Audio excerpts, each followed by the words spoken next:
কি করে বলবো, কেমন আমি বলবো? কালকে আমাদের ঘরে চুরি হয়েছে। কেমন করে চুরি হয়েছে জানো?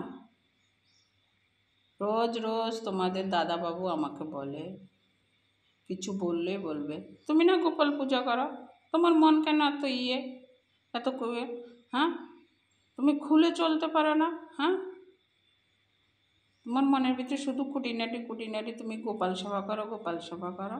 তোমাদের দাদাবাবু সবসময় আমাকে এটা বলবে। তো কালকে আমি কি করেছি জানো? আমি তো গোপাল পূজা করি, আমার মন তো একদম পরিষ্কার।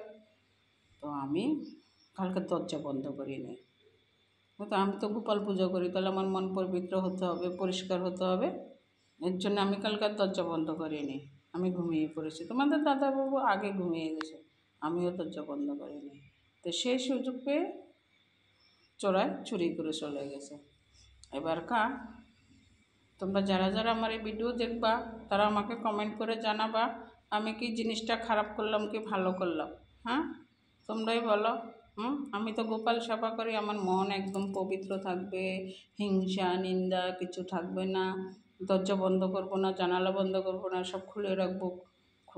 বন্ধ করলে বলবে কি তুমি না গোপাল সেবা করো, তোমার মন কেন এত হ্যাঁ, এর জন্যে আমি দরজা বন্ধ করিনি। তাহলে এবারকার দেখো।